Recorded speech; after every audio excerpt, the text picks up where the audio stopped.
Welcome to our channel. ఈరోజు మనతో పాటు ఉన్నారు చీఫ్ కన్సల్టెంట్ డైటీషియన్ యశ్వంత్ గారు. సో ఈరోజు సార్ మనతో ఎందుకున్నారంటే ఈ మధ్యకాలంలో మనం చూస్తున్నాం చాలామంది చిన్నపిల్లల్లో అండ్ పెద్దవాళ్ళలో కూడా చాలామంది స్పెట్స్ పెట్టుకుంటారు. ఇది యాక్చువల్ స్పెట్స్ పెట్టుకోవడం అనేది స్టైల్ కోసం కాదండి, వాళ్ళకు సైట్ ఉందండి.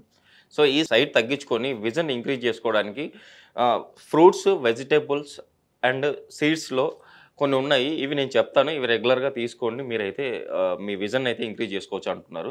సో సార్ ద్వారా ఆ సీడ్స్ ఏంటి, ఆ ఫ్రూట్స్ ఏంటి అండ్ ఆ వెజిటేబుల్ ఏంటి తెలుసుకుందాం. నమస్తే సార్. నమస్తే సార్.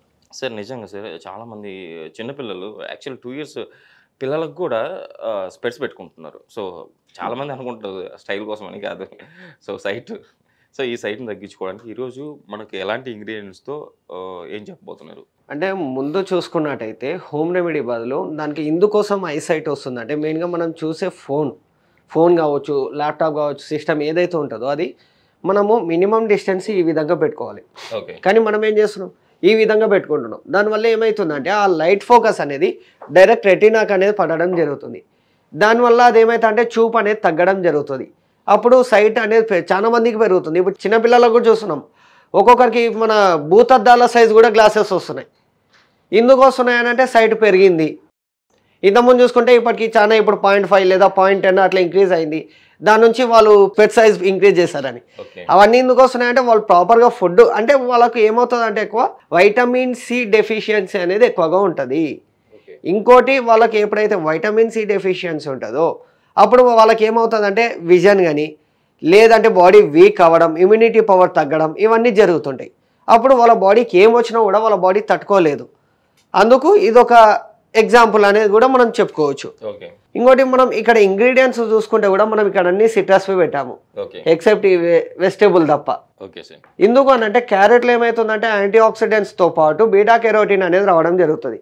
దానివల్ల ఐసైట్ అనేది కూడా కొంచెం ఇంక్రీజ్ అవుతుంది. అంటే ఒకసారి తీసుకుంటే ఇంక్రీజ్ అవుతుంది అంటే అబ్సల్యూట్లీ నో. డైలీ అనేది తీసుకోవాలి in the form of salad type కానీ, in the form of juice type కానీ, అది depends on you. Curry type కానీ, ఫ్రై కానీ అట్లా. అంటే ఓన్లీ వెజిటేబుల్స్లో క్యారెట్, బీట్రూటే కాదు, అనేక రకాలు కూడా ఉన్నాయి. ఇది ఒక ఎగ్జాంపుల్. ఇప్పుడు మనం లెమన్ చూస్తాం, ఇది కూడా మనం చూసుకున్నట్టయితే దీంట్లో వైటమిన్ సి కూడా ఎక్కువ ఉంటుంది. మనం చూస్తుంటాం ఎక్కువ, ఎస్పెషల్లీ ఈ సమ్మర్లో మనం ఎక్కువ బాడీ డిహైడ్రేట్ అవుతుంటే మనం ఏం చేస్తాం, ఇమీడియట్గా సోడా తాగడము లేదా లెమన్ జ్యూస్ ఇవి ఎక్కువ తాగుతుంటాం. ఇందుకోసం అంటే మన బాడీని డిహైడ్రేట్ కాకుండా ఉంచుతుంది. ఇంకోటి దీంట్లో ఏమవుతుందంటే వైటమిన్ సి ఉండడం వల్ల మన విజన్తో పాటు మన హార్ట్కి కూడా ఎఫెక్ట్ కాకుండా చూస్తుంది. ఇప్పుడు ఆరెంజెస్ అందరికి తెలిసిందే, చిన్నప్పటి నుంచి ఇప్పుడు మన గ్రాండ్ పేరెంట్స్ కావచ్చు లేదా మన పేరెంట్స్ కావచ్చు, సీజనల్ ఫ్రూట్స్ అనేది పక్కా తీసుకోవాలి. ఎస్పెషల్లీ ఇట్లా ఇమ్యూనిటీ బూస్టర్స్ లైక్ ఇప్పుడు ఆరెంజెస్ కావచ్చు, కివీ కావచ్చు, డ్రాగన్ ఇవన్నీ తీసుకోవడం వల్ల ఏమవుతుంది అంటే సిట్రస్ ఫ్రూట్స్ ఇవన్నీ. దానివల్ల ఇప్పుడు విజను ప్లస్ ఇమ్యూనిటీ అంటే ఒక్క ఫ్రూట్ వల్ల మనకు అనేక లాభాలు అనేది ఉండడం జరుగుతుంది, నాట్ ఓన్లీ ఫర్ ఐసైట్. కాబట్టి అది డిపెండ్స్. ఇప్పుడు చిన్నపిల్లలు ఉంటారు, చిన్నపిల్లలు సార్ మళ్ళీ హోల్ ఫ్రూట్ తీసుకోలేరు కదా, 2 slices ఇవ్వండి, మళ్ళీ ఒక 1.5 hour అయినాక మళ్ళీ ఒక 2 slices ఇవ్వండి. ఒకటేసారి హెవీ మీల్ లాగా కూడా ఇవ్వద్దని చెప్తున్నా. Depends on the frequent meals పరంగా తీసుకోవచ్చు. ఇంకోటి ఇప్పుడు ఏవైతే సీడ్స్ ఉంటాయో ఇవి ప్రోటీన్ లాగా వాళ్ళకి హెల్ప్ అవుతుంది. పంకిన్ సీడ్స్ ఇవి. ఇంకోటి ఈ సీడ్స్ మనం ఏ విధంగా తీసుకోవాలి, ఎంత క్వాంటిటీ అంటే ఒక 10 grams లేదంటే ఒక స్పూన్ లేదా 1 cup అట్లా తీసుకోవచ్చు. అది ఇన్ ద ఫార్మ్ ఆఫ్ అది మార్నింగ్ బ్రేక్ఫాస్ట్లో ఏం చేసుకోవచ్చు. ఇప్పుడు బ్రేక్ఫాస్ట్లో మనం దోశ తిన్నాము, దోశ చట్నీతో పాటు ఈ పంకిన్ సీడ్స్. అంటే ఇటు ప్రోటీన్ వెళ్తుంది, ఇటు కార్బోహైడ్రేట్స్ వెళ్తున్నాయి. అంటే వాళ్ళకి బ్యాలెన్స్డ్ అనేది వెళ్ళడం జరుగుతుంది. దాన్ని బట్టి ఏమవుతుంది అంటే వాళ్ళకు విజన్ అనేది కంట్రోల్కి వస్తుంటుంది. అట్లా ఒక 2-3 months అట్లా రెగ్యులర్గా తీసుకున్నట్టయితే కూడా విజన్ అనేది కంప్లీట్గా నార్మల్కి వచ్చే ఛాన్సెస్ ఉన్నాయి. అంటే యాక్చువల్లీ మీరు ఈ ఫ్రూట్స్ అన్ని చెప్తున్నారు, ఈ ఫ్రూట్స్ అన్ని వాళ్ళు రెగ్యులర్గా ఫాలో అవుతున్నారు. ఏమంటే దీంతో పాటు మన ఫుడ్లో కూడా ఏమైనా చేంజెస్ చేసుకోవాలా, ఎలాంటి ఫుడ్ తీసుకుంటే మంచిది?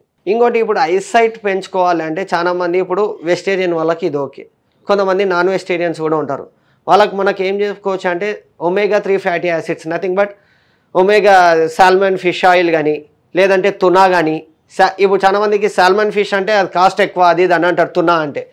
ఇప్పుడు మనకు సాల్మన్ ఫిష్ ఆయిల్ కూడా క్యాప్సిల్స్లో దొరుకుతున్నాయి, కానీ ఆ క్యాప్సిల్స్ కూడా అనేక బ్రాండ్స్ వచ్చినాయి ఇప్పుడు.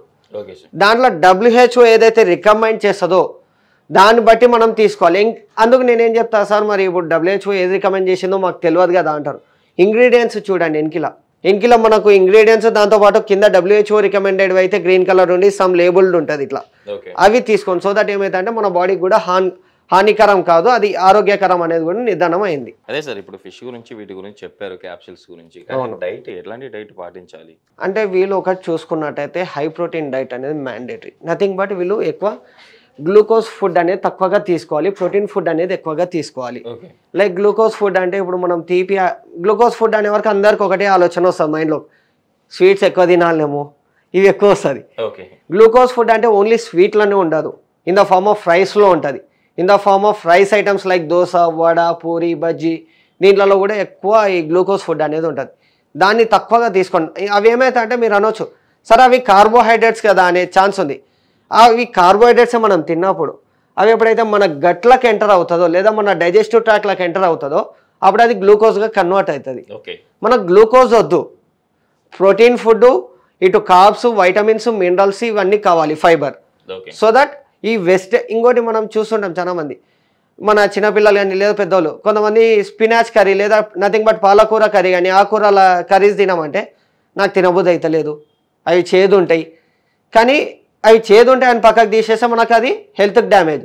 అట్లా కాకుండా మనం అన్నీ తీసుకుంటే ఏమవుతాయంటే ఫైబరు, వైటమిన్స్, మినరల్స్, కార్బోహైడ్రేట్స్ వెళ్ళడం వల్ల మనకు ఐసైట్ని కంట్రోల్ చేసుకోవడమే కాకుండా మన బాడీని కూడా ఆరోగ్యంగా ఉంచుకోవచ్చు అని చెప్పడం జరుగుతుంది. నిజంగా సార్ ఈ రోజు అయితే మన ప్రేక్షకుల కోసం ఫ్రూట్స్, వెజిటేబుల్స్ అంటే సీడ్స్లో ఏ దాంట్లో మనకు ఐసైట్ని తగ్గించి విజన్ని ఇంక్రీజ్ చేసే ఉన్నాయో చాలా చక్కగా వివరించారు. కంపల్సరీ మన ప్రేక్షకులు కూడా దీన్ని గమనించి కంపల్సరీ వాళ్ళ డైట్ని మార్చుకొని దీనితో పాటు వాళ్ళ డైట్ కూడా మార్చుకొని వాళ్ళ ఐసైట్ని తగ్గించుకొని విజన్ని ఇంక్రీజ్ చేసుకుంటారని చెప్పేసి ఆశిద్దాం సార్. ఈరోజు మన ప్రేక్షకుల కోసం ఇంత మంచి అంటే ఐటమ్స్ గురించి చెప్పినందుకు థ్యాంక్ యూ సార్.